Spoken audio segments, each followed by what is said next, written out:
Seorang wanita ditemukan tewas secara tragis di apartemennya sendiri. Tapi polisi sama sekali tidak bisa menemukan petunjuk. Namun seorang pria yang membual pada orang lain, dengan rasa bangga, menceritakan tentang bagaimana dia menyerang seorang wanita hingga tewas. Kesaksian itu langsung ditanggapi polisi, dan dengan cepat mereka bisa mengungkap pelaku sebenarnya.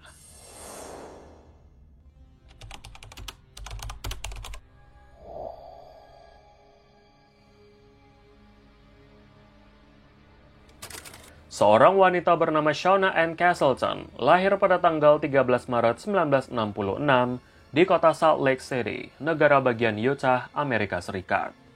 Dia adalah wanita yang ceria dan energik yang dia salurkan lewat hobinya sebagai tim pemandu sorak di sekolah. Setelah dia menyelesaikan pendidikannya, Shauna bekerja selama beberapa waktu di beberapa kota negara bagian asalnya. Tapi pada usianya yang ke-29 tahun, dia pindah ke kota Las Vegas karena menyukai pertumbuhan dan gemerlapnya lampu kota. Kota itu pun banyak menawari kesempatan untuk berkarir, sehingga Shauna bekerja di sana sebagai pramuniaga kosmetik perusahaan-perusahaan elit. Namun pada tahun 2001, dia memutuskan untuk mengundurkan diri dan pindah ke sebuah kasino yang bernama Palms Casino dan bekerja sebagai pelayan bar di sana. Saat itu, Palms Casino baru saja dibuka, tetapi dengan cepat menjadi kasino paling populer di Las Vegas. Pekerjaannya inilah yang mempertemukan Shauna dengan suaminya yang bernama George Ciaffee. George bekerja sebagai petugas pemadam kebakaran dengan prestasi-prestasi yang membanggakan untuk negaranya. Setelah beberapa tahun mereka berpacaran, akhirnya Shauna melahirkan seorang putri yang bernama Madison. Mereka pun resmi menikah untuk membina rumah tangga yang mereka impikan. Shauna dan George berharap pernikahan mereka akan bahagia sampai maut memisahkan. Memang pada akhirnya mautlah yang memisahkan pernikahan ini. Tapi sesuai dengan judul kasus ini, kematian Shauna sangatlah tragis. Pada tahun-tahun awal pernikahan, hubungan Shauna dan George berjalan dengan harmonis.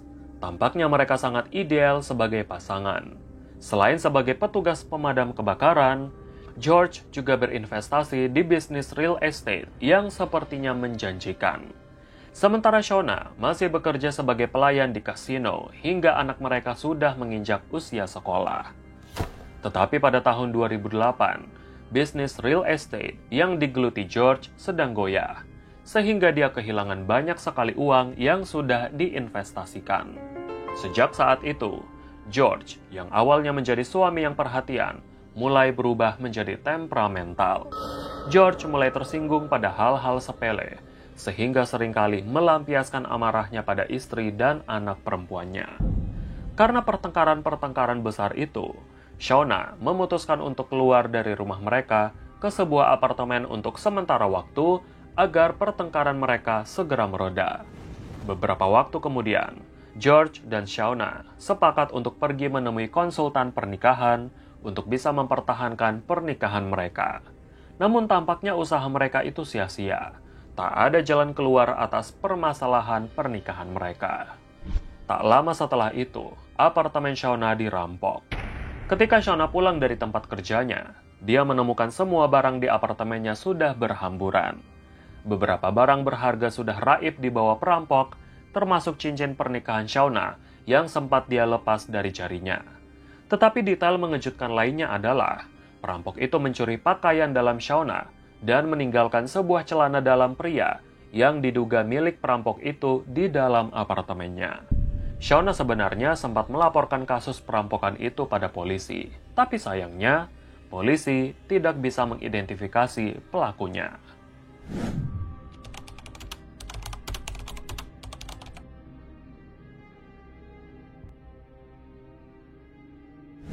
Hari Sabtu pagi itu masih terlihat seperti hari biasanya. Pagi itu George menjemput Madison, putrinya, dari rumah neneknya dan pergi ke apartemen Shauna untuk mengambil beberapa barang putrinya dari sana. Sekaligus mempertemukan Madison pada Shauna, seperti pada kesepakatan mereka sebelum pisah rumah, bahwa mereka berdua tidak boleh saling memisahkan putrinya dari orang tuanya. Ketika George dan putrinya mendekat ke apartemen, mereka menyadari bahwa pintu apartemen Shauna di bagian garasi sudah terbuka lebar. Ketika mereka memasuki apartemen itu, mereka menemukan pemandangan yang sangat mengerikan. Saat Shauna terbaring di lantai dengan darah di mana-mana. Madison, yang baru berusia 8 tahun saat itu, menyaksikan sendiri kondisi ibu kandungnya. Segera George menelpon operator 911 untuk meminta bantuan agar menolong istrinya. 911 emergency. I need police, fire, or medical. Police, I think I need to report a break-in and a murder. Okay, what's going on there? My wife is on the floor, bloody, stiff, not moving. Oh God, I didn't touch the body to check for a pulse. All right, you get good. Take a deep breath. Okay, we do have an officer on the way, so just stay right outside and we'll get somebody out there for you, okay? Okay. Okay, what's your name, sir? My name is George, TFA.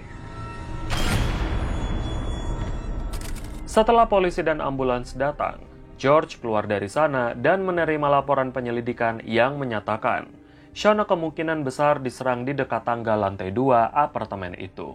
Barang-barang yang berserakan di mana-mana menandakan bahwa sempat terjadi pergulatan antara Shauna dan pembunuhnya.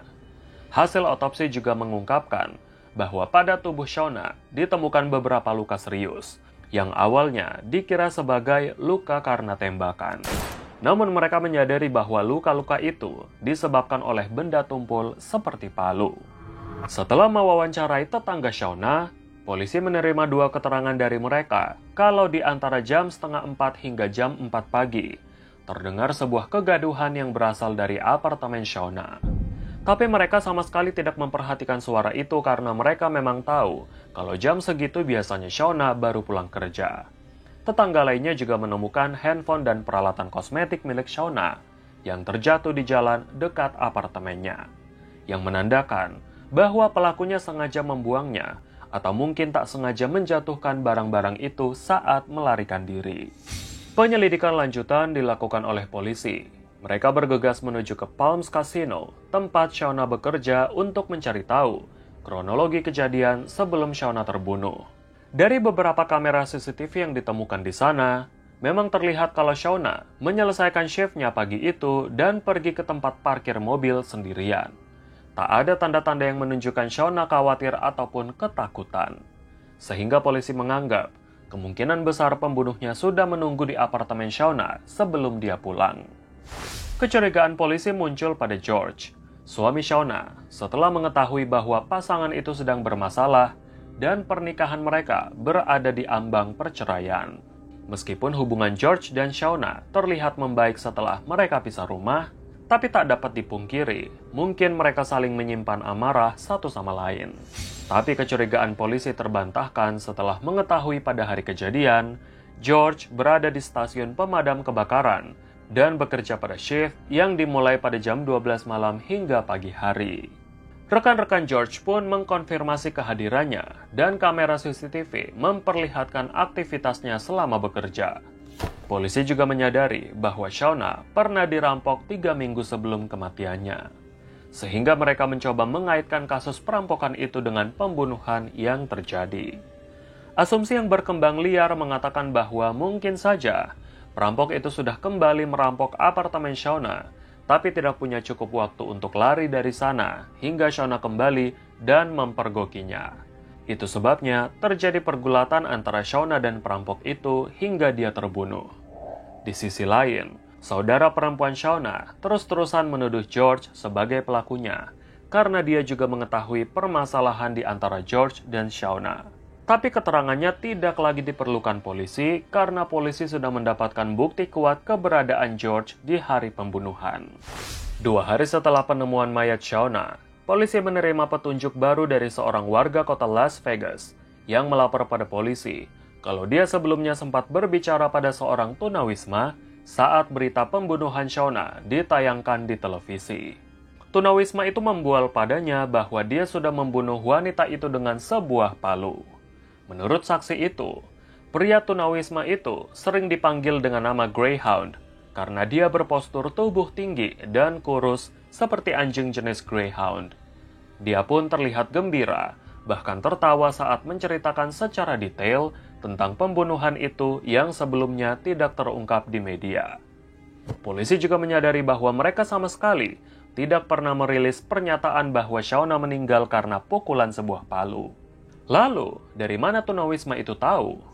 Petunjuk itu menjadi sebuah kunci bagi detektif untuk menemukan Greyhound. Saksi itu bilang bahwa Greyhound tinggal di dalam sebuah tenda di pinggiran kota dan sering bertemu dengannya di dekat toko Albertson.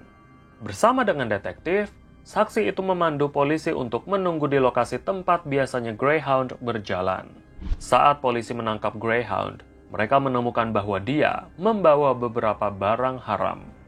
Diketahui juga bahwa nama aslinya adalah Noel Stevens, yang sudah berulang kali dihukum karena pelanggaran-pelanggaran ringan seperti pencurian kecil-kecilan dan kepemilikan barang haram.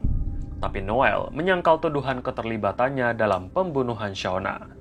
Memang awalnya detektif juga meragukan keterlibatannya karena dia hanya melakukan pelanggaran-pelanggaran ringan dan sulit dipahami kenapa tunawisma ini membunuh Shauna. Karena Noel tinggal di sebuah tenda di area gurun terpencil yang berada di ujung kota, butuh waktu berjam-jam bagi Noel untuk sampai ke apartemen Shauna. Sementara saat pembunuhan terjadi, barang-barang berharga Shauna juga tidak tersentuh sama sekali, termasuk perhiasan dan uang tunainya, yang seharusnya dibutuhkan Noel untuk bertahan hidup. Semuanya tak masuk akal.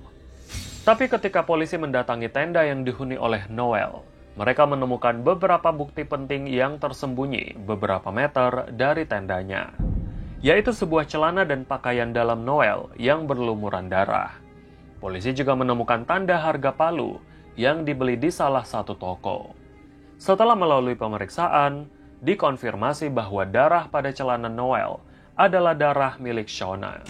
Sejak ditangkap, Noel masih terus membantah tuduhan itu. Polisi juga menyita handphone milik Noel yang tampaknya masih baru, dan mereka berhasil membuka layar handphonenya. Dari handphone Noel, mereka hanya menemukan satu kontak yang tersimpan, yang ditulis dengan nama George. Keterangan baru dari teman dan kerabat Shauna menyebutkan bahwa George memang berteman baik dengan tunawisma selama bertahun-tahun, yang dia percaya untuk mengerjakan berbagai pekerjaan rumah dan pekarangan taman saat George masih tinggal bersama dengan Shauna. Namun Shauna sering mengeluh pada suaminya karena Noel berperilaku aneh bahkan sangat menyeramkan. Tapi George tidak mau ambil pusing dengan keluhan Shauna. Pertanyaan besar bagi kita semua, apakah George terlibat atas kasus pembunuhan Shauna? Atau semua itu murni ulah Noel yang mungkin merasa sakit hati karena selalu mendapat keluhan dari Shauna? Mungkin kalian butuh beberapa detik untuk menjawab pertanyaannya.